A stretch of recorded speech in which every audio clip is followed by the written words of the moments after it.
Conditional transfer का मतलब जो कंडीशन के साथ ट्रांसफर किया जाए, यदि तुम ऐसा करोगे तो संपत्ति पाओगे, नहीं करोगे तो नहीं पाओगे। या येलो संपत्ति, लेकिन तुमने अगर ऐसा किया तो संपत्ति में अपना हक खो दोगे। और ये किसी एक सेक्शन में नहीं है। सिंपली अगर प्रश्न पूछे कि कंडीशनल ट्रांसफर कौन सी धारा में है, तो जनरली आप लोगों के ऑब्जेक्टिव में 25 पूछा जाता है। कंडीशन प्रेसिडेंट पूछे 26 हो जाता है, सब्सिक्वेंट पूछे 29 हो जाता है। तो ये जनरली पूछे जाने वाले हैं। बाकी कंडीशनल ट्रांसफर के संबंध में टीपीए में बहुत सारे प्रावधान। अब ये जिस कंडीशन की हम लोग बात कर रहे हैं, जिस कंडीशन की हम लोग बात कर रहे हैं ना, वो कंडीशन 3 प्रकार की हो सकती है। कंडीशन प्रेसिडेंट,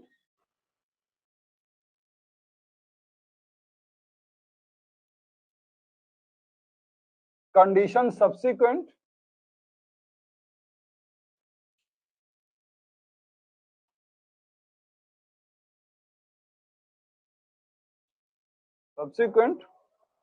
और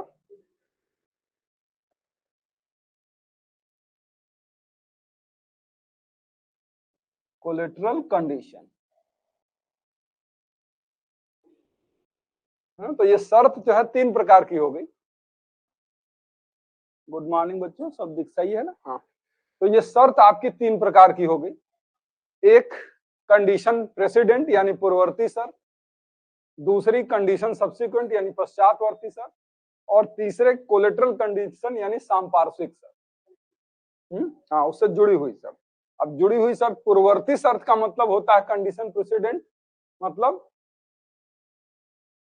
वो शर्त जो पहले पालन होगा फिर प्रॉपर्टी ट्रांसफर होगी। पहले शर्त का पालन फिर प्रॉपर्टी का ट्रांसफर। कंडीशन सब्सिक्वेंट यानी पहले प्रॉपर्टी का ट्रांसफर हो जाएगा फिर शर्त का पालन करना पड़ेगा। तीसरी है कोलेटरल कंडीशन, यानी जो ट्रांसफर के साथ साथ चलेगी कंडीशन। जब तक आप उस कंडीशन का पालन करते रहेंगे तब तक वो प्रॉपर्टी आपके हक में ट्रांसफर रहेगा। जब आप पालन करना छोड़ देंगे तो वो एकदम सांस की तरह है। सांस चल रही है मतलब जीवन है, सांस खत्म जीवन खत्म। तो यही है। और जीने के लिए हमेशा हाथ पांव चलाना। जिस दिन आपने हाथ पांव चलाना खत्म कर दिया, शारीरिक रूप से आप भले जीवित हो लेकिन एक्चुअल में आप जीवित नहीं, क्योंकि फिर आप बिना काम के आदमी, वेब सीरीज देखने वाले। इसीलिए कुछ लोग पैदा ही होते हैं कि वो कुछ देख सकें, कुछ एंटरटेन कर सकें। एंटरटेनमेंट का ही पर्पज ही है जन्म लेने। तो ये है आपका। और जिस दिन एंटरटेनमेंट बंद मतलब जीवन खत्म। एक दिन मोबाइल में डाटा बंद हो जाए, कोलेटरल कंडीशन है समझ लीजिए। फिर लगेगा कि एकदम कुछ संसार में रह ही नहीं गया, आप क्या जीने का कोई पर्पज ही नहीं समझ में आ रहा।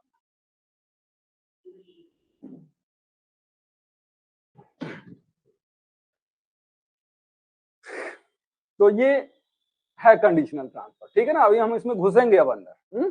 पहली बात, मूल बात समझ में आ गई। कंडीशनल ट्रांसफर के बारे में मैं एक बार फिर से बताता हूँ आपको। कंडीशनल ट्रांसफर का मतलब कंडीशन के साथ किया जाने वाला ट्रांसफर।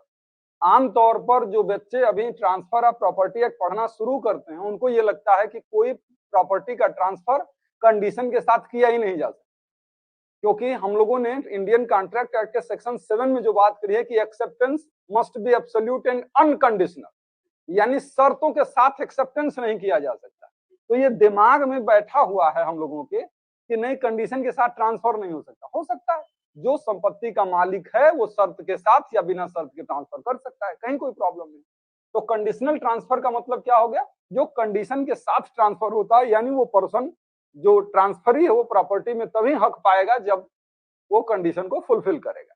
अब ये कंडीशन 3 प्रकार की, कंडीशन प्रेसिडेंट, कंडीशन सब्सिक्वेंट और कोलेटरल कंडीशन।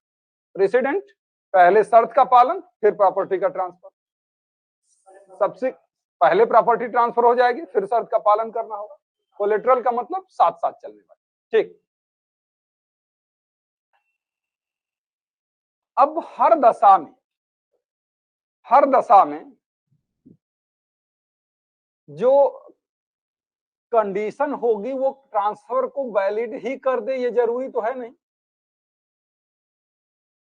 अगर हम कोई ऐसी कंडीशन लगा के दें जिस कंडीशन को का पालन करना इम्पॉसिबल हो, या ऐसी कोई कंडीशन लगा दें जिसका पालन करना अवैध हो, तब हो सकता है ना ऐसा। तो इसलिए कंडीशन के साथ किए गए ट्रांसफर का प्रभाव क्या होता है वो समझ लीजिए।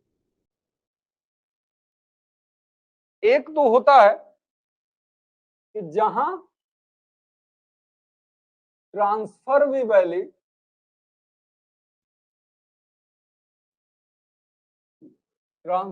वैलिड और कंडीशन भी वैलिड।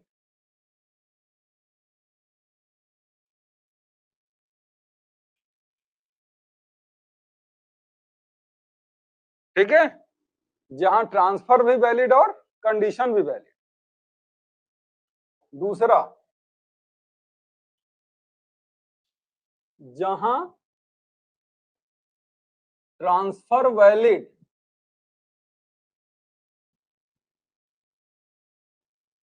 लेकिन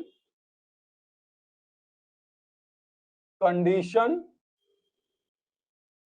वाइड। जहां ट्रांसफर वैलिड लेकिन कंडीशन वाइड, यानी शर्त वैध लेकिन अंतरण वैध लेकिन शर्त शून्य। तीसरी कंडीशन क्या हो सकती है, जहां ट्रांसफर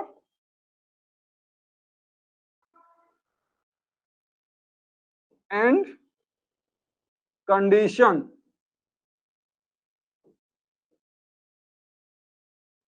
दोनों शून्य। ऐसी परिस्थितियां हो सकती कि जहां दोनों सही, जहां दोनों गलत, जहां एक सही एक गलत। ट्रांसफर जब कंडीशन के साथ होगा तो ऐसी स्थिति में हो सकता है कि ट्रांसफर भी वैलिड हो जाए और कंडीशन भी वैलिड हो जाए, मतलब दोनों सही है। एक स्थिति है कि ट्रांसफर तो वैलिड है लेकिन कंडीशन वाइड है। एक ऐसी स्थिति भी हो सकती है जहां ट्रांसफर और कंडीशन दोनों वाइड हो जाए। हमको टीपी में यही चीज देखनी, क्या सच में ऐसा है क्या कि सिर्फ मनगढ़ंत कहानियां हैं? ये मनगढ़ंत कहानियां हैं कि सच में ऐसा है? सच में ऐसा है। एक आध एग्जांपल भी आप देख सकते हैं, जैसे जहां ट्रांसफर भी वैलिड और कंडीशन भी वैलिड। ऐसी बहुत सी जगह है जहां ट्रांसफर भी वैलिड होता है और कंडीशन भी वैलिड होती है। जैसे आप सेक्शन नंबर 26 वगैरह देखेंगे ना कंडीशन प्रेसिडेंट की, तो उसमें आप देखेंगे कि उसमें कंडीशन भी वैलिड है और ट्रांसफर भी वैलिड, कहीं कोई प्रॉब्लम नहीं। सेक्शन 17 आप देखेंगे ना, एकुमुलेशन, डायरेक्शन फॉर एकुमुलेशन जो है, संचयन के लिए निर्देश दिया जाता है धारा 17। संचयन का निर्देश भी वैध है और वो ट्रांसफर भी वैलिड है। तो इस तरीके से ऐसे जगह हैं जहां की, ये सिर्फ यही नहीं है, बहुत से सेक्शन है, मैं कितने सेक्शन का नाम। तो जहां ट्रांसफर भी वैलिड है और कंडीशन भी वैलिड। दूसरा है कि जहां ट्रांसफर वैलिड है लेकिन कंडीशन वाइड है। अब इसके लिए आप तुरंत जो हम लोग अभी शुरुआती करेंगे, सेक्शन 10 देख लेंगे, सेक्शन 11 देख लेंगे, सेक्शन 12 देख लेंगे और बहुत सारे। ट्रांसफर वैलिड है लेकिन कंडीशन वाइड। और जहां ट्रांसफर और कंडीशन दोनों वाइड हो जाए, अब सेक्शन 25 देखेंगे आप, तो ट्रांसफर और कंडीशन दोनों वाइड हो जाएंगे। ठीक, क्योंकि वहां ऐसी कंडीशन की बात की गई है जिसका पालन करना असंभव है, जो कह सकते हैं कि जिसका पालन करना अवैध है। तो ऐसी दशा में वो क्या होगा, कंडीशन दोनों वाइड हो जाएंगे। अगर हम ये कहें कि अगर तुम इस व्यक्ति की हत्या करोगे तो तुमको ये मकान मैं दे दूंगा। तो ऐसी दशा में चूंकि हत्या करना, मर्डर करना अवैध है ना, तो इसलिए ये ट्रांसफर भी वाइड हो गया और वो कंडीशन भी वाइड। ऐसा नहीं कि मर्डर करने के बाद वो दावा करने लगे कि आपने कहा था प्रॉपर्टी का। तो ये तीनों लॉजिक समझ में आए, जहां जैसी जरूरत पड़ेगी। ऑनलाइन वाले सारे बच्चे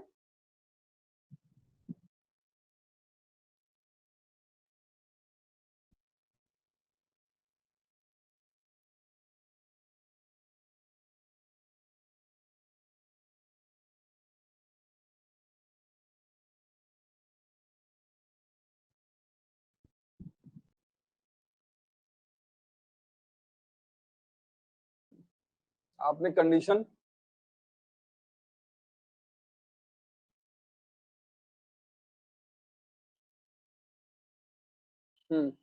अब आते हैं हम लोग जहां ट्रांसफर वैलिड लेकिन कंडीशन वाइड वाली कंडीशन।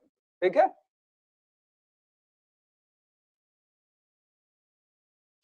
तो सेक्शन 10 में देखेंगे क्या है ये। सेक्शन 10 एक बार बेयर एक्ट उठा के देखिए। सेक्शन 10 में देखेंगे कंडीशन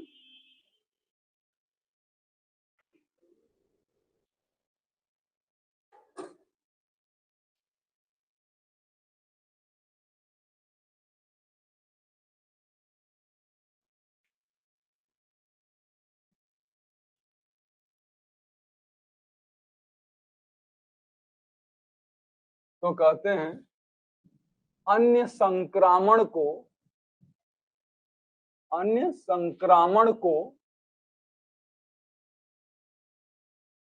अवरुद्ध करने वाली शर्तें।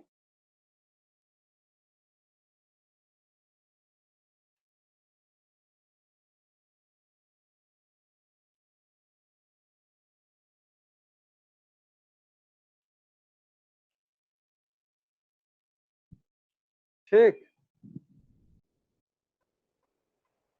अन्य संक्रामण को अवरुद्ध करने वाली शर्तें, इसका मतलब होता है ना, मोटी मोटा समझिए कि ये धारा किसके बारे में बात करने जा रही है। ये सेक्शन बात करता है कि अगर कोई पर्सन अपनी प्रॉपर्टी को दूसरे को ट्रांसफर कर दिया और इस शर्त के साथ ट्रांसफर किया कि मैं तुमको तो ट्रांसफर कर रहा हूं लेकिन तुम किसी और को ट्रांसफर नहीं करो, क्या ये कंडीशन मान्य होगी कि नहीं होगी। सेक्शन 10 इसी के बारे में बात करें। तो चलिए एक बार बेयर एक्ट पढ़ के हमको सुना दीजिए। सारे बच्चे अपना बेयर एक्ट पढ़ें। अन्य संक्रमण अवरुद्ध करने वाली शर्त, जहां की संपत्ति ऐसी शर्त या मर्यादा के अधीन अंतरित की जाती है तो अंतरित या उसके अधीन दावा करने वाले व्यक्ति को संपत्ति में अपने हित को अलग करने या व्ययित करने से आज्ञानुगतः अवरुद्ध कर, वहां ऐसी शर्त या मर्यादा शून्य सिवाय ऐसे पट्टे की दशा के जिसमें कि वह शर्त पट्टा करता या उसके अधीन दावेदारों के फायदे के लिए हो, परंतु संपत्ति किसी स्त्री जो हिंदू, मुसलमान या बौद्ध न हो या उसके फायदे के लिए इस प्रकार अंतरित की जा सकेगी कि उसे अपनी विवाहित स्थिति के दौरान उस संपत्ति को या उसमें के अपने फायदा प्रति को अंतरित या भारित करने की शक्ति न हो। बहुत बढ़िया प्रोविजन, समझ में नहीं आया। ऐसी हिंदी हमने कहा था ना कल, इस टीपीए की हिंदी ऐसी है ना कि पहले आदमी जाएगा साहित्य पढ़ेगा, उसकी हिंदी अच्छी हो तब फिर टीपीए पढ़ेगा तो समझ में आए। चलिए बता देते हैं, आसान है। ज्यादातर बच्चे तो इतना भी प्रयास नहीं करते हैं कि बेयर एक्ट एक बार पढ़ें और अपने से समझने की कोशिश करें। एक लाइन पढ़ा और लगा कि अरे यार ये तो मेरे बस का नहीं है, पैसा तो आत्यंतिक अवरुद्ध, पता नहीं कौन कौन भारी भारी शब्द प्रयोग किया है। चलो सर तो बता ही देंगे ना, बता देंगे, लेकिन जब तक आप खुद से पढ़ के समझने का प्रयास नहीं करेंगे तब तक सिर्फ बता देने से हम कितनी चीजें बताएंगे भाई। हजारों लाख आप लोग जॉब में जाएंगे, हजारों लाखों इंटरप्रेट करना होगा, कैसे समझेंगे आप। वहां हम थोड़ी होंगे कि तुरंत फोन लगाएंगे, कौन था AIBE का परीक्षा जैसे चलता है, बच्चे फोन लगा देते हैं। हाँ भाई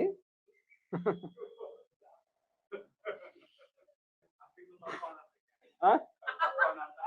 बहुत फोन आते हैं ये सर थोड़ा सा व्हाट्सएप पे देख लीजिएगा, मैंने क्वेश्चन भेजा हुआ है, उसको सॉल्व करके सर फेल हो जाएंगे। हो जाओ फेल। तो देखिए अब ये धारा कहती क्या है ये समझते हैं, एकदम आसान चीज है, बस शब्द अगर उसके आसान रखता है ना तो सब समझ में आ जाता है। चलिए देखिए क्या है ये पर्पज, तो समझ गए ना कि अगर एक व्यक्ति किसी संपत्ति का ट्रांसफर करता है और जिसको ट्रांसफर करता है उस पर ये कंडीशन लगा देता है कि तुम किसी और को ट्रांसफर नहीं कर सकते। समस्या ये है कि क्या वो शर्त मान्य होगी कि नहीं होगी। ये धारा क्या कहती है कि यदि कोई व्यक्ति यदि किसी संपत्ति का ट्रांसफर संपत्ति का ट्रांसफर इस शर्त के साथ किया जाए, इस शर्त के साथ किया जाए कि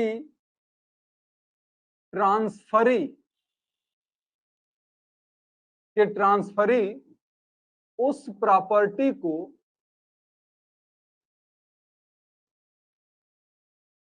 उस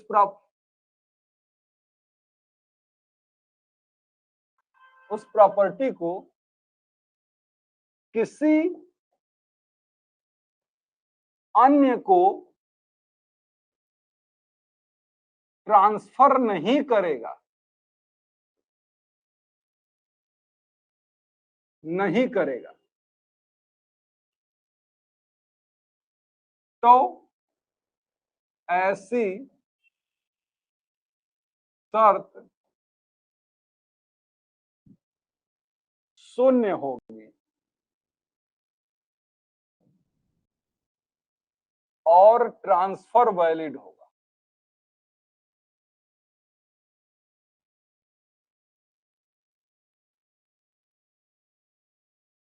ठीक,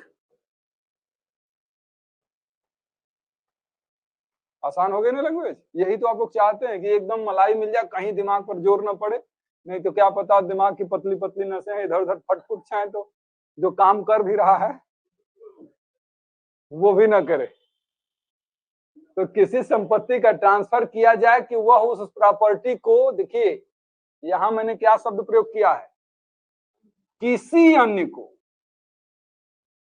अन्य से मतलब नहीं है, वहां किसी अन्य शब्द मैंने प्रयोग किया है। और आप अपने बेयर एक्ट में पढ़ेंगे ना तो एब्सोल्यूटली लिखा होगा, आत्यंतिक रूप से अवरुद्ध हो जाए लिखा हो। इसका महत्व तो है, इसलिए उसको अंडरलाइन कर लीजिएगा। हाँ, तो किसी अन्य को ट्रांसफर नहीं करेगा तो ऐसी दशा में क्या होगा, अभी हमने बताया था ना परिणाम क्या होता है। परिणाम आपने देखा था कि एक ऐसी स्थिति होती है जहां ट्रांसफर वैलिड लेकिन कंडीशन वाइड, वही वाली स्थिति है यहाँ वहां लिखा है बेयर में, ऐसी शर्त या मर्यादा शून्य होगी, यानी ट्रांसफर नहीं करेगा तो ऐसी शर्त शून्य होगी और ट्रांसफर वैलिड होगा। ट्रांसफर जो होगा वो वैलिड। अब किसी को ये बात समझने में असुविधा हो रही है, अभी तो समझाना है हमको, लेकिन ये बात तो क्लियर है ना कि अगर कोई पर्सन कोई प्रॉपर्टी का ट्रांसफर करता है और ट्रांसफरी को एब्सोल्युटली बार्ड करता है, मतलब पूरी तरीके से अवरुद्ध करता है कि वो किसी और को नहीं कर सकता, तो वो जो ट्रांसफर होगा वो वैलिड होगा लेकिन कंडीशन वाइड हो जाएगी।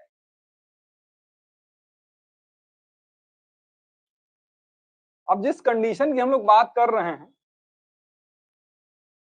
वो कंडीशन ये क्या कहता है, देखिए कंडीशन जो होती है ना, कंडीशन लगा के जो यहाँ ट्रांसफर किया जा रहा है, ये रेस्ट्रिक्शन जो है, कंडीशन जो है कैसे हो सकता है, एब्सोल्यूट रेस्ट्रिक्शन हो सकता है, एब्सोल्युटली वो बार कर दे, रोक दे, या पार्शियली वो बार कर दे। यानी पूर्ण रूप से या आंशिक रूप से।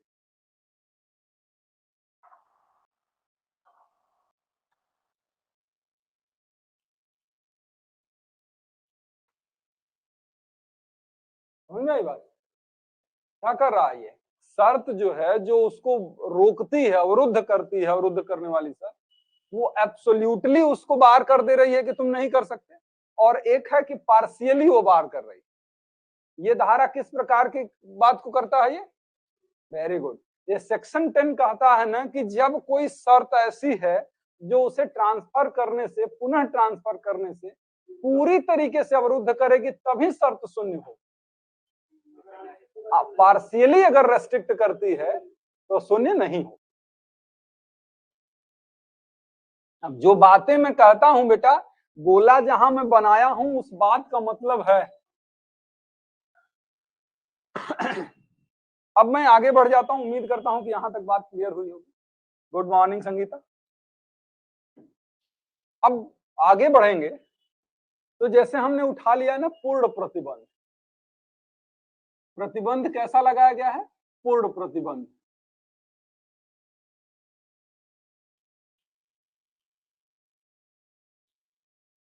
पूर्ण प्रतिबंध है ना, एब्सोल्युटली रेस्ट्रिक्ट करता है। तो ये जो एब्सोल्युटली रेस्ट्रिक्ट करता है, ये तो दो प्रकार से हो सकता है ना, एक्सप्रेसली और इम्प्लाइडली। कहता है कि इससे भी कोई फर्क पड़ता है क्या? प्रत्यक्ष रूप से एकदम रोक देना या विवक्षित रूप से रोक देना। प्रत्यक्ष तो समझ ही ना है ना, सीधे सीधे मना करना, और अप्रत्यक्ष का मतलब घुमा फिरा के।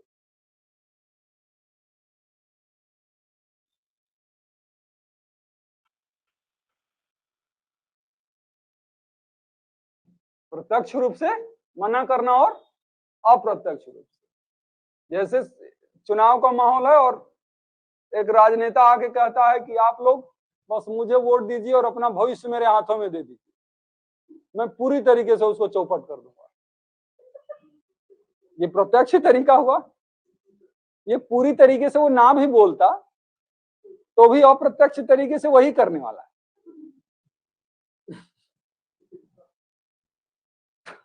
तो यही है एक्सप्रेसली और इम्प्लाइडली, कि मतलब पूर्ण प्रतिबंध या आंशिक प्रतिबंध हो सकता है। अरे पूर्ण प्रतिबंध, आंशिक प्रतिबंध होगा। पूर्ण प्रतिबंध में वो प्रत्यक्षतः भी हो सकता है और अप्रत्यक्ष भी हो सकता है। प्रत्यक्षतः में तो आप देख सकते हैं सीधे सीधे प्रतिबंध लगाना। प्रत्यक्षतः में अगर एग्जाम्पल लें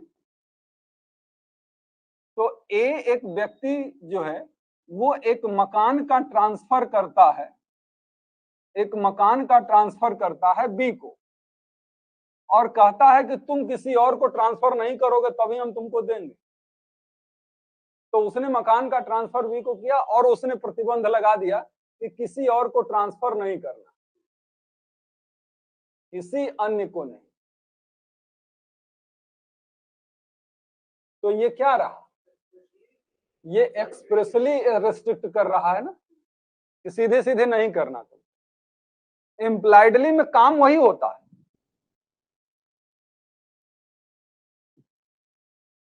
इम्प्लाइडली का अगर एग्जांपल लें हम लोग तो क्या है, ए एक घर का ट्रांसफर बी को करता है, एक घर का ट्रांसफर बी को करता है और कहता है कि जब तुमको बेचना होगा ना, किसी को जब बेचने का मन करेगा तो तुम हम ही को बेचो। क्या कर रहा है? एक तरीके से हम ही को बेचोगे और किसी को नहीं बेच सकते। अप्रत्यक्ष रूप से पूरी तरीके से प्रतिबंध ही लगा रहा है। हाँ, किसी को नहीं बेचोगे। तो अप्रत्यक्ष रूप से वो प्रतिबंध ही लगा रहा है। या फिर वो ये कह रहा है कि तुम जब बेचना होगा तो उसकी जो वैल्यू होगी उसकी 1/5 में एक बार हमको ऑफर कर लेना। मतलब अगर 100 रुपए इसकी वैल्यू हो रही है तो 20 रुपए में बेचने के लिए हमसे ऑफर कर लेना, अगर हम नहीं लेंगे तो दूसरे को देना। कहिए नहीं लोगे भाई, 100 रुपए का सामान 20 रुपए में मिलेगा तो नहीं ले लेंगे आप? तो ये दूसरे वाले में क्या कर रहा है, तुम दूसरे को बेच सकते हो लेकिन एक बार हमको 1/5वीं कीमत में ऑफर कर लेना। तो एक तरीके से अप्रत्यक्ष रूप से ये पूर्ण रूप से प्रतिबंध ही लगा रहा है। तो कहने का मतलब है कि ये प्रत्यक्ष भी हो सकता है और विवक्षित भी हो सकता है, इससे कोई फर्क नहीं पड़ता कि प्रत्यक्ष है कि विवक्षित है। अगर वो पूर्ण रूप से प्रतिबंधित करती है उस व्यक्ति को तो वो कंडीशन वाइड रहेगी, ट्रांसफर वैलिड, कंडीशन वाइड होगी और ट्रांसफर वैलिड होगा।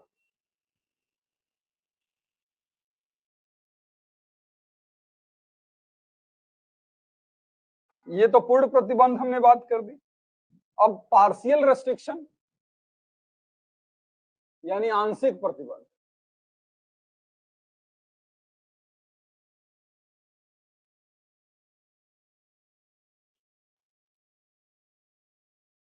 पार्शियल रेस्ट्रिक्शन यानी आंशिक प्रतिबंध। अब ये आंशिक प्रतिबंध क्या है, मतलब थोड़ा बड़ा प्रतिबंध लगा के करना। आंशिक प्रतिबंध क्या है, एक तो केस है, केस लिख लीजिए।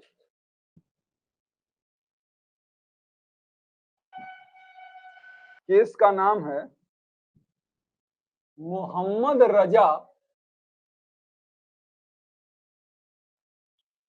वर्सेस अब्बास बादी बीबी। मोहम्मद रजा वर्सेस अब्बास बादी बीबी। इसमें क्या कहा गया था,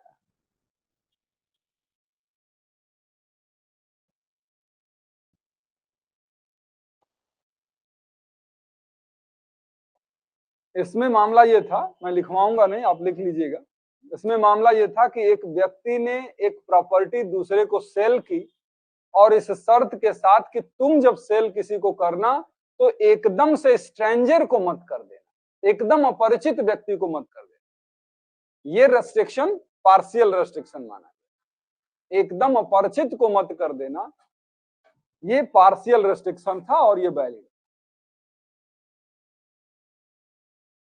ये स्वाभाविक सी बात है, ऐसा होता है कि हम चाहते हैं कि यहाँ कोई ऐसा व्यक्ति न बसने पाए जो एकदम हमारी संस्कृति और सभ्यता के विपरीत काम करता। तो हम उस पर रेस्ट्रिक्शन लगा सकते हैं ना कि बेटा तुमको जमीन हम तभी बेचेंगे जब तुम ये वादा करो कि इस प्रकार के लोगों को नहीं बेचो। हम ये नहीं लगा रहे कि किसी को नहीं बेच सकते, हम ये भी नहीं कर रहे कि केवल हम ही को बेचोगे, हम ये भी नहीं कर रहे कि 1/10 में बेचना। हाँ, लेकिन ये कह रहे हैं कि एकदम से स्ट्रेंजर को मत बेचिएगा, यहाँ परिवार वाले लोग रहते हैं और अगर कोई अन्य व्यक्ति आके रहेगा तो लोगों को असुविधा हो सकती है। ये बिल्कुल लॉजिकल है और ये पार्शियल रेस्ट्रिक्शन है वो वैलिड होता है। तो पार्शियल रेस्ट्रिक्शन वैलिड है लेकिन एब्सोल्यूट रेस्ट्रिक्शन वाइड हो जाता है, और रेस्ट्रिक्शन वाइड है यानी कंडीशन वाइड है, ट्रांसफर वैलिड है।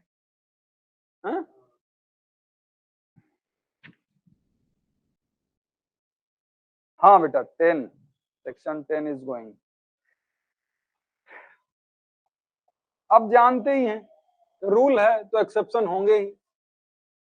अपवाद,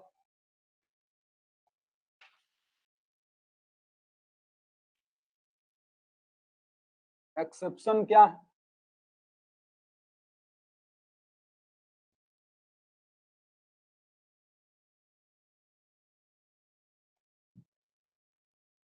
इसी धारा में लिखा हुआ है ना, सेक्शन 10 पढ़ रहे हैं तो, कि सिवाय, लिखा था ना, सिवाय ऐसे पट्टे की दशा में जिसमें वह शर्त पट्टा करता या उसके अधीन दावेदारों के फायदे के लिए।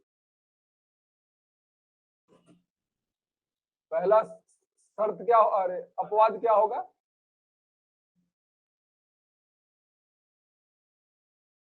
पट्टे के संबंध में।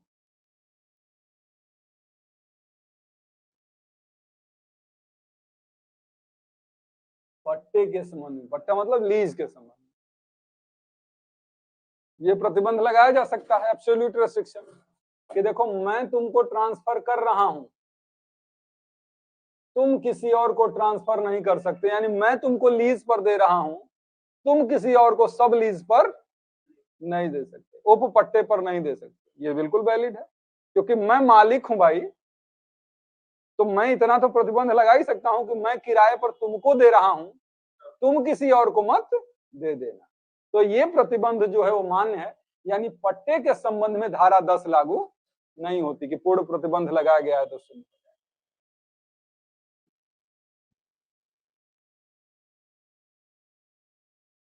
दूसरा है कि विवाहित महिला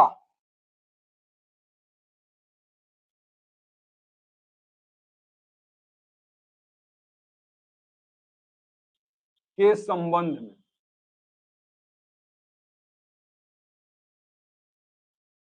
दूसरा अपवाद है कि मैरिड वोमेन के संबंध, इसमें लिखा होगा वो भी बात,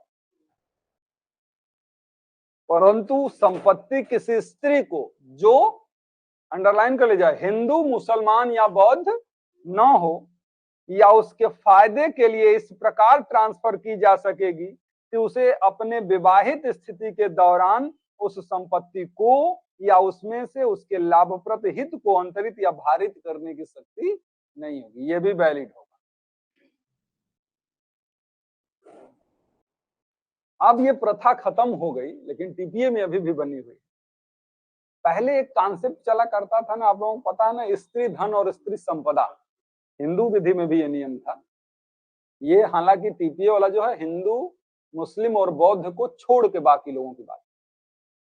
तो एक प्रथा थी कि सारी संपत्ति जो किसी स्त्री के पास होती थी वो उस पर उसका एब्सोल्यूट ओनरशिप नहीं होता, मतलब वो उस प्रॉपर्टी को एंजॉय तो कर सकती थी, उसका बेनिफिट ले सकती थी, लेकिन उस प्रॉपर्टी को वो ओनर नहीं होने के कारण से वो ट्रांसफर नहीं कर सकती। तो अब यही यहां पर यही है कि किसी मैरिड वुमेन को इसलिए अगर कोई प्रॉपर्टी दी गई कि वो प्रॉपर्टी को केवल एंजॉय करेगी ताकि उसे जीवन भर किसी प्रकार की असुविधा न झेलनी पड़े, तो केवल एंजॉय करेगी, उसको वो ट्रांसफर नहीं कर सकती, तो ये रेस्ट्रिक्शन वैलिड है, माना जाता है। क्योंकि ये प्रतिबंध जो लगाया गया है वो प्रतिबंध उस स्त्री के फायदे के लिए ही लगाया जा रहा है, क्योंकि अगर वो ट्रांसफर कर देगी तब फिर उसके पास रह क्या गया है, कैसे उसका भरण पोषण होगा। तो इसलिए वो प्रॉपर्टी को उसको ट्रांसफर करने का हक ही छीन लिया। अब प्रॉपर्टी से उसको जो आय होगी उसका भरण पोषण होता रहेगा। तो यही है विवाहित महिला के संबंध में, उन महिलाओं के संबंध में जो हिंदू बौद्ध या मुस्लिम नहीं है, उनके विवाहित स्थिति के दौरान अगर कोई संपत्ति उनको दी जाती है इसलिए ताकि वो उस प्रॉपर्टी को ट्रांसफर न कर सकें और अपना भरण पोषण जीवन भर करती रहें, तो वो रेस्ट्रिक्शन एब्सोल्यूट होने के बावजूद भी वैलिड है।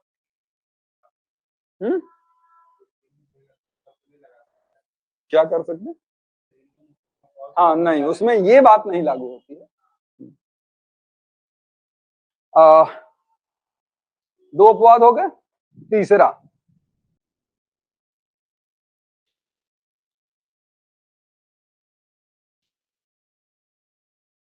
ऐसे ट्रांजैक्शन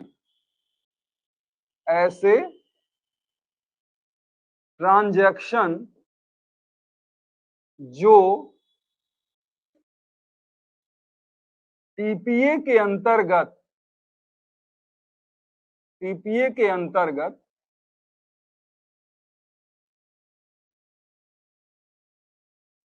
प्रॉपर्टी का ट्रांसफर माना ही नहीं जाता,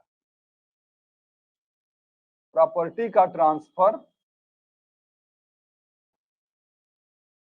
माना ही नहीं जाता।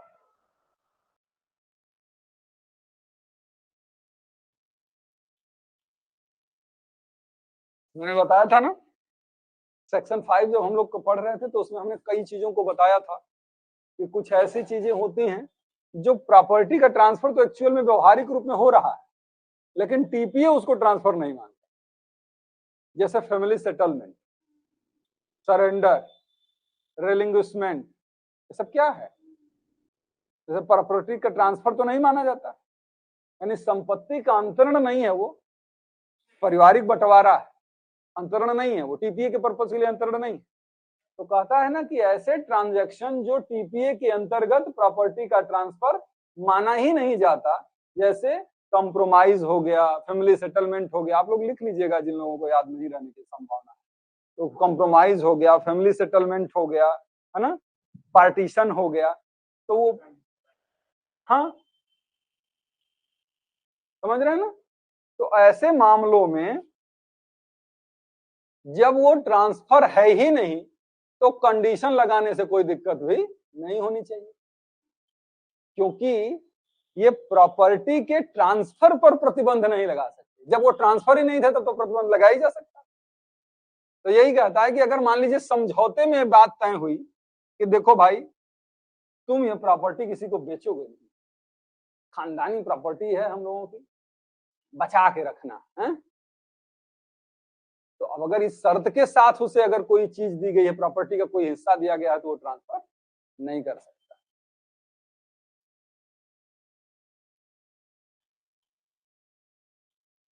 एक तो केस लिख लीजिए, माता प्रसाद वर्सेस नागेश्वर सहाय। माता प्रसाद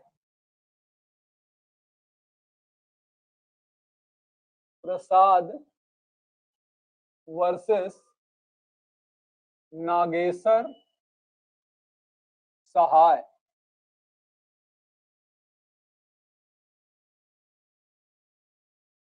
माता प्रसाद वर्सेस नागेश्वर सहाय।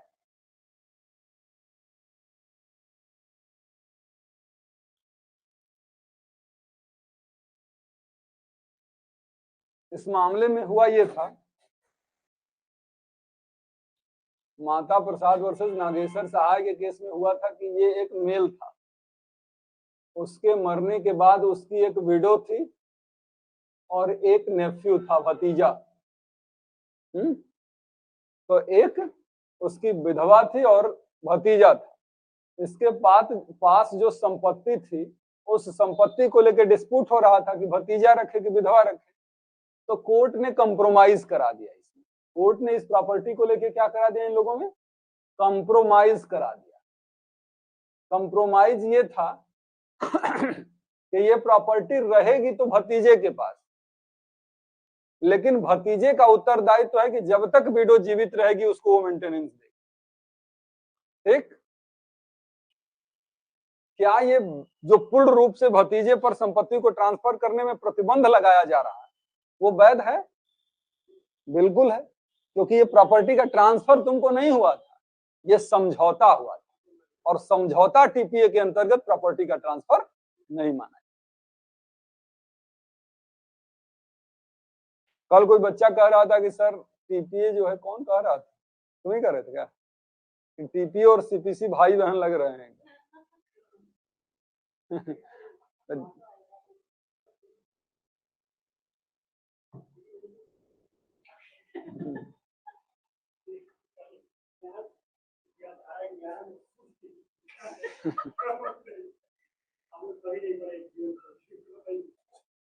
आ जाएगा, उसी हित को सही हित करने के लिए तो मैं हूं।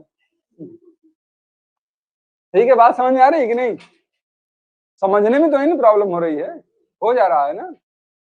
कि माता प्रसाद वर्सेस नागेश्वर सहाय का एग्जांपल मैंने लिया कि प्रॉपर्टी को लेकर डिस्प्यूट चल रहा है, कोर्ट ने क्या करवाया, ट्रांसफर नहीं किया, उसने कंप्रोमाइज कराया और कहा है कि तुम बेचोगे नहीं बेटा, किसी को नहीं बेचोगे और इनको मेंटेनेंस देते रहोगे।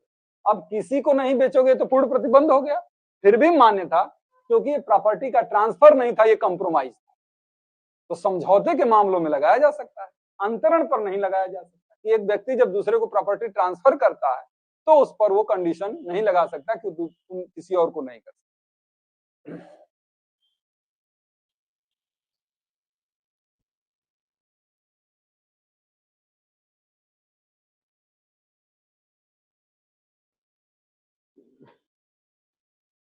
उसके अलावा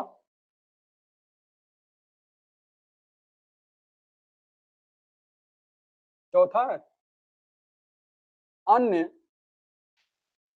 विधि व्यवस्थाओं द्वारा लगाए गए प्रतिबंध।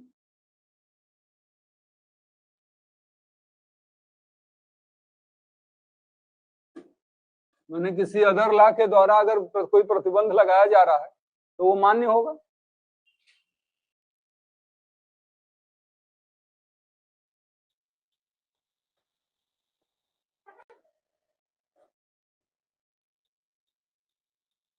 अन्य विधि व्यवस्थाओं द्वारा लगाए गए प्रतिबंध मान्य होंगे। अब जैसे रेवेन्यू कोड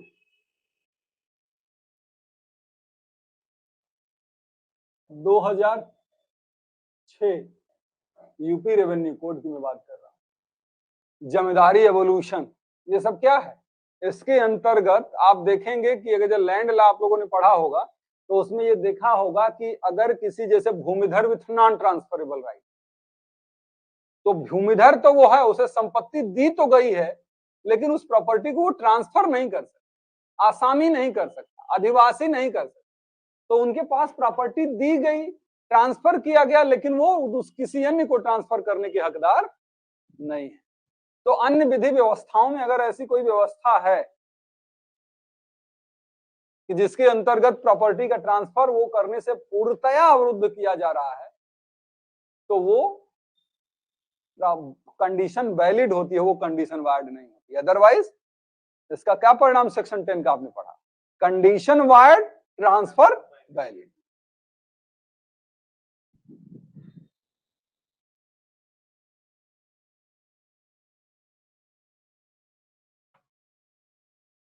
अब एक बार इतना समझ लीजिए पहले, फिर उसके बाद हम आगे बढ़ेंगे।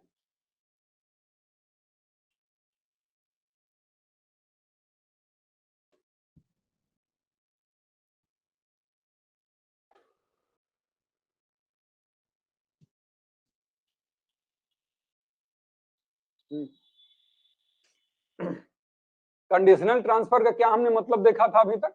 कंडीशनल ट्रांसफर का मतलब कंडीशन के साथ किया गया ट्रांसफर, और अगर कोई ट्रांसफर कंडीशन के साथ किया जाएगा तो ऐसी स्थिति में वो ट्रांसफर तो वैलिड होगा लेकिन कंडीशन वाइड हो जाएगी। सेक्शन 10 का यही कॉन्सेप्ट है। तो अब ये कंडीशनल ट्रांसफर में हमने देखा कंडीशनल कंडीशन प्रेसिडेंट हो सकती है, कंडीशन सब्सिक्वेंट हो सकती है और कोलेटरल कंडीशन हो सकता है। ये चीजें हम समझा चुके हैं आप लोगों को। अब जब कंडीशन के साथ ट्रांसफर होगा तो ऐसी स्थिति में इसका प्रभाव क्या होगा?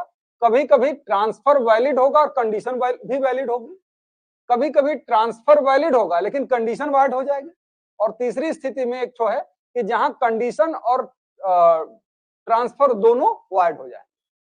अब हम जब सेक्शन 10 उठाते हैं तो सेक्शन 10 उठाते हैं तो वहां ये है कि ट्रांसफर वैलिड होता है, कंडीशन वाइड हो जाती है।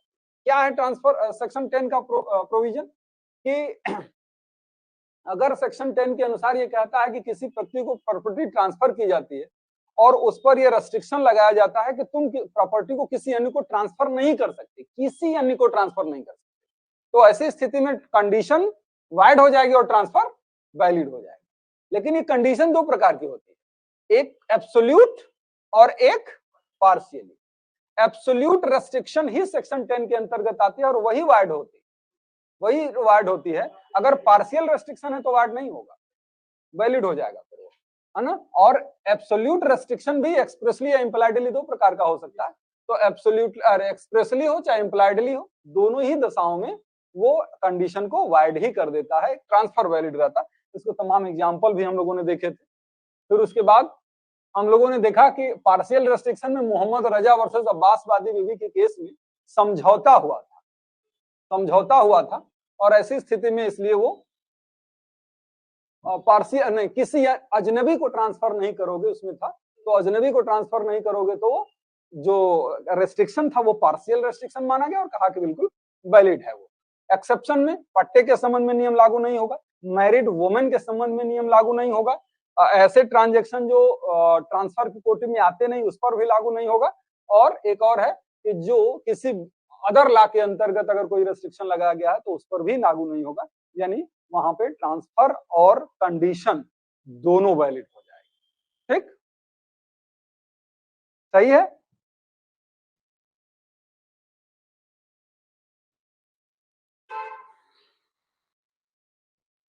अब आते हैं सेक्शन 11 पर।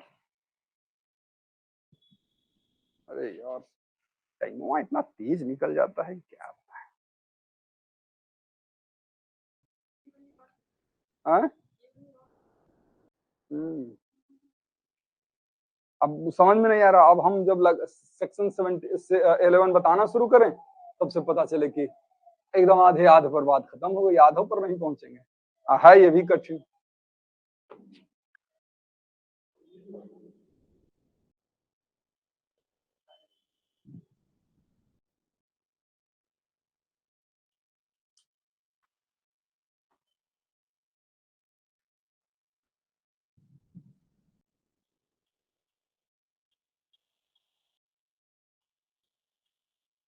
चलिए बेयर पढ़ लीजिए, समझ लीजिए। नोट्स वाला काम अगर रहेगा तो हम लोग कल भी कर लेंगे, लेकिन पहले बेयर पढ़ के समझ लीजिए कि धारा कहती क्या।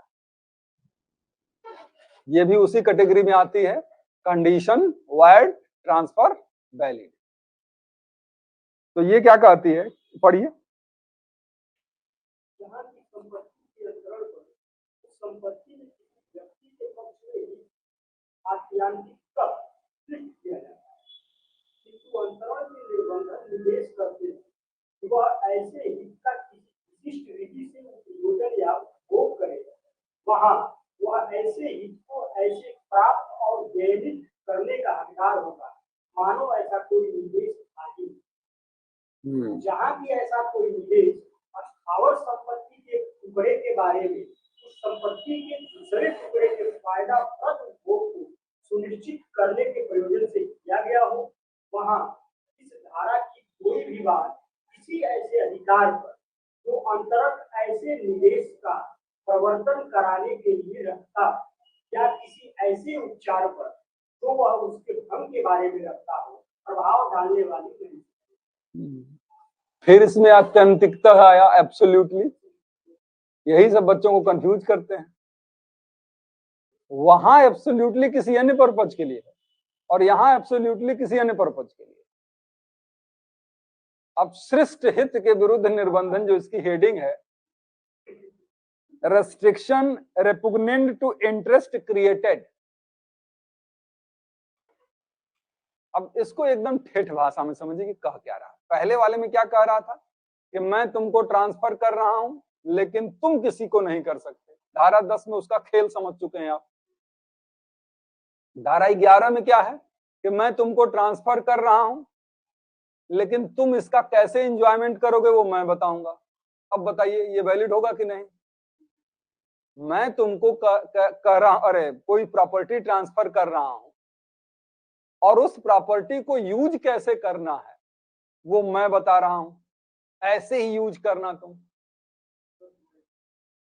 शर्त फिर ऐड हो गई ना, ट्रांसफर वैलिड। इसमें लिखा है, देखिए इसमें लिखा है कि ऐसे वैसे उपयोजन या उपभोग करे वहां ऐसे हित को ऐसे प्राप्त और व्ययित करने का हकदार होगा मानो कोई निर्देश दिया ही नहीं गया।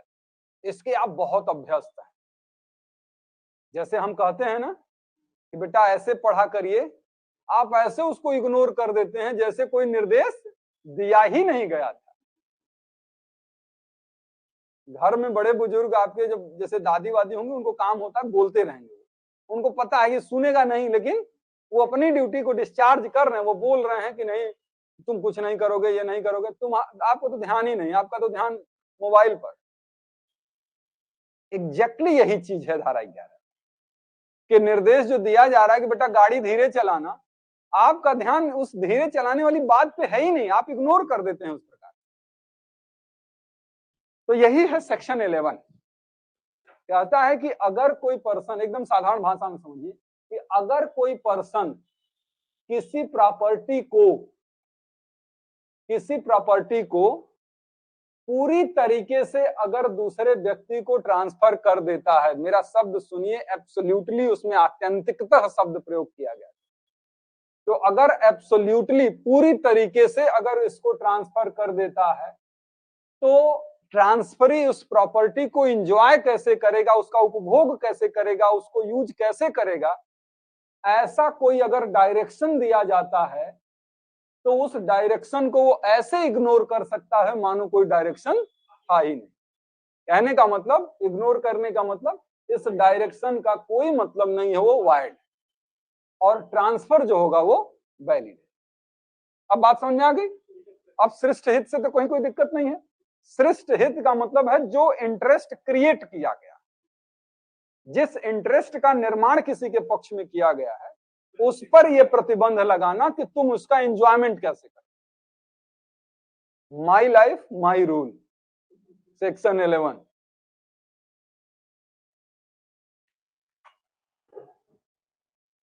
अपनी जिंदगी को बर्बाद करने का एब्सोल्यूट राइट मेरा है, इसमें माँ बाप और कोई हस्तक्षेप नहीं कर सकता, और करता है तो मेरी स्वतंत्रता को वो बाधित करता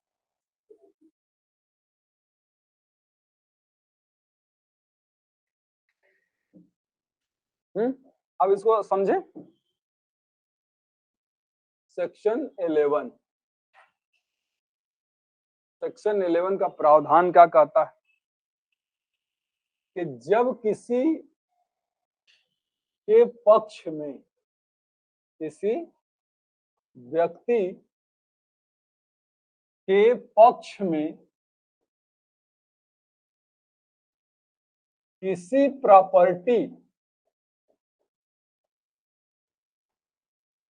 किसी व्यक्ति के पक्ष में किसी प्रॉपर्टी के संबंध में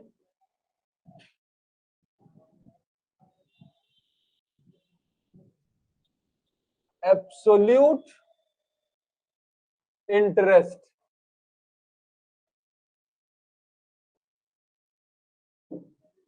ट्रांसफर किया जाता है,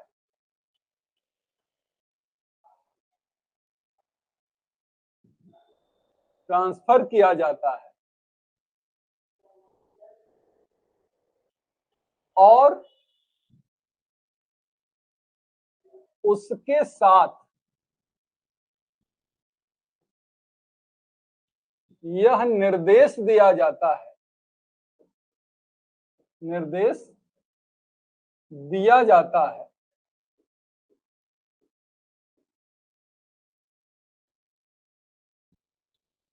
कि वह ट्रांसफरी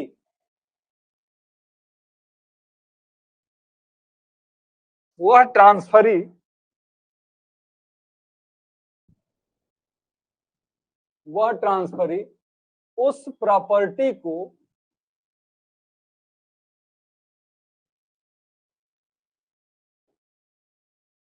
कैसे यूज करे,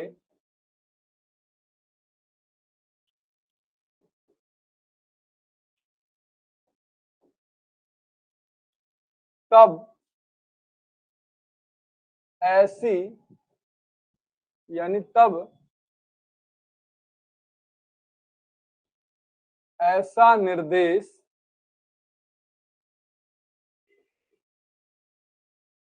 शून्य होगा और अंतरण वैध होगा।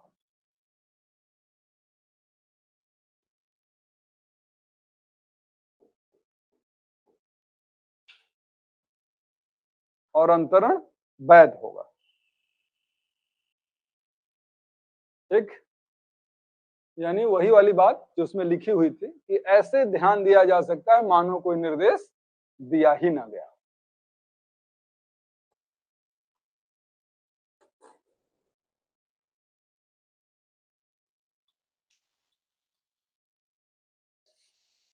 प्रॉब्लम भी हमारे सामने ऐसी ही होती है, जैसे लगा ना कि सृष्ट हित, पता नहीं कौन सा हित आ गया, ऐसा तो हित ही नहीं देखी। अब लग रहा है कहाँ इस धारा में कोई दम लग रहा है क्या? नहीं ना, कि अगर कोई प्रॉपर्टी किसी व्यक्ति को एब्सोल्युटली ट्रांसफर की जाती है, हमने कराया था ना कि आत्यंतिक पर अंडरलाइन कर लीजिए। आत्यंतिक का मतलब हमारा इंटरेस्ट अब उसमें बचा ही नहीं, हमने सारा का सारा इंटरेस्ट उसको दे दिया, जैसा कि सेल में होता है, जैसा गिफ्ट में होता है, जैसा एक्सचेंज में होता है, इसमें ओनरशिप का ट्रांसफर। तो जब एब्सोल्यूट इंटरेस्ट का ट्रांसफर हो गया तो तुम कौन होते हो भाई कि बताने वाले कि वो कैसे एंजॉय करेगा? उसको एंजॉय कैसे करना है वो तय करेगा, उसने पैसा दिया हुआ है। अब आप थोड़ी बताएंगे, और अगर बताइबो करेंगे तो सुनेगा नहीं, सुनने के लिए वो बाध्य नहीं। बस यही धारा 11 खत्म। यही ना कह रहा है, हम क्या गलत कह रहे हैं क्या? धारा 11 का फर्स्ट पैरा यही बात करता है। बस उनकी लैंग्वेज थोड़ी सी भारी भरकम है, हमारी लैंग्वेज भोजपुरी टाइप है। बात यही कह रहा है। तो ये कह रहा है कि जब किसी प्रॉपर्टी के संबंध में, क्या हम कर रहे हैं, एब्सोल्यूट इंटरेस्ट, यानी पूरा का पूरा उसके संबंध में जो हक है वो सब दे दिया गया, मतलब एब्सोल्यूटली प्रॉपर्टी ट्रांसफर किया गया। और उसके साथ क्या निर्देश दे दिया गया कि हाँ, निर्देश दिया गया कि उस ट्रांसफर की, वह ट्रांसफर उस प्रॉपर्टी को कैसे उपभोग करे,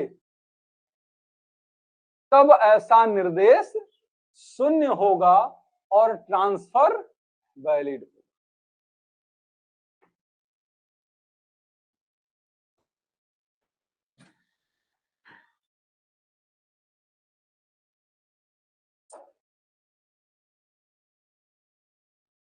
ये ठीक वैसे ही है जो कि जब जैसे किसी लड़की की विदाई होती है तो माँ बाप सिखाते हैं ना, बेटा सबका ख्याल रखना परिवार में। लड़की भी मने मन यही कहती है ना कि तुम लोग तो भगा दिए ना, अब वहां ख्याल रखना है कि नहीं रखना है वो मैं तय करूंगी ना, अब तुम लोगों का काम खत्म। अब कैसे ख्याल रखना है उनका वो मैं तय करूंगी। तो ये है धारा 11। अब इस धारा 11 के लिए 2 शर्तें निकल के आई। एसेंशियल्स अगर देखेंगे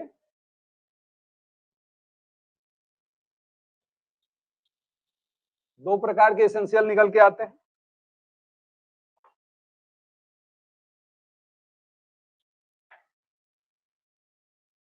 कि एब्सोल्यूट इंटरेस्ट का ट्रांसफर किया गया हो,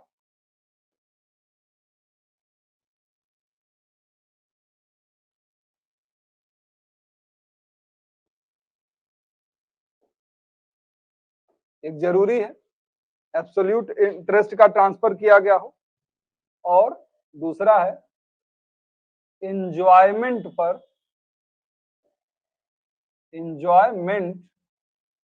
पर प्रतिबंध लगाया गया हो।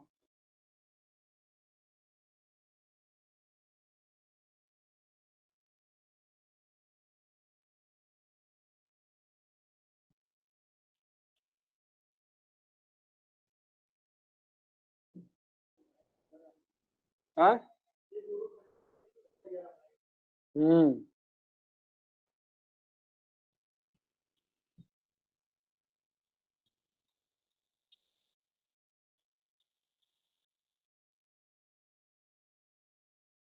ये धारा 11 के एसेंशियल है कि प्रतिबंध पूर्ण हो और एंजॉयमेंट पर प्रतिबंध लगाया गया। धारा 11 के 2 ही एसेंशियल है। तो अगर ऐसा है तो क्या होगा, परिणाम आप देख चुके हैं, निर्देश शून्य होगा लेकिन ट्रांसफर वैलिड है। ये बात ध्यान रखिएगा कि एब्सोल्यूट ट्रांसफर किया गया है ऐसे मामलों में ही लागू होगा। मैं बार बार कह रहा हूं, उसका मतलब है कि मतलब है वहां भी धारा 10 में भी एब्सोल्यूट वाली बात है कि रेस्ट्रिक्शन एब्सोल्यूट लगाई गई, यहाँ एब्सोल्यूट ट्रांसफर हो रहा है।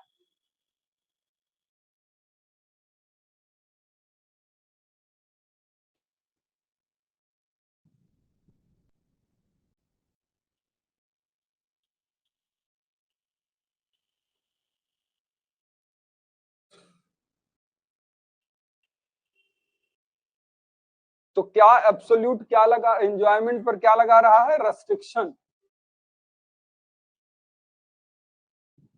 एंजॉयमेंट पर रेस्ट्रिक्शन जो लगाया जा रहा है वो 2 प्रकार के हो सकते हैं, एक पॉजिटिव रेस्ट्रिक्शन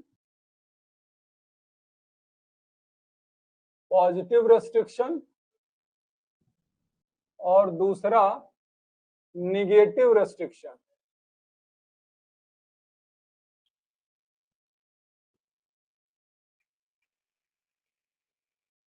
पॉजिटिव और निगेटिव।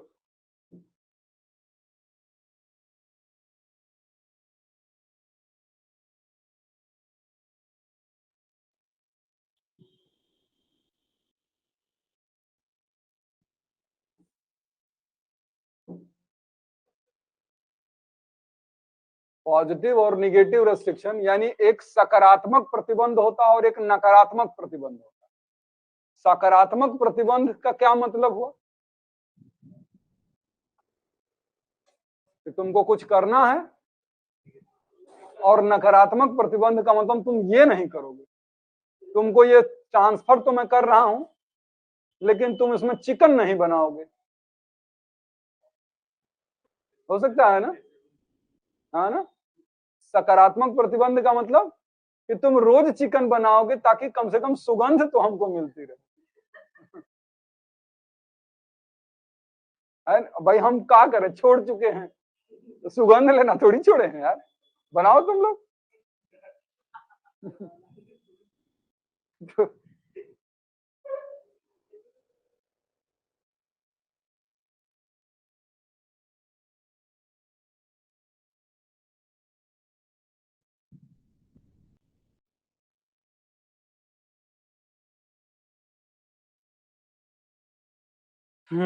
अब इसके आगे पढ़ाएं कि ना पढ़ाएं? रहने देते हैं, क्योंकि उसमें घुसेंगे तो फिर टाइम लग जाएगा आप लोगों का, तो फिर वो मजा नहीं आएगा। चलिए यहीं तक रहने देते हैं। कल आगे की चीजें की चर्चा होगी, इसके बाद हम लोग स्टार्ट करेंगे। ठीक है ना? कोई किसी को कोई प्रश्न पूछना है अभी तक जो हम लोगों ने आज की क्लास में पढ़ा, कोई बच्चा कोई बात न समझ पाया हो?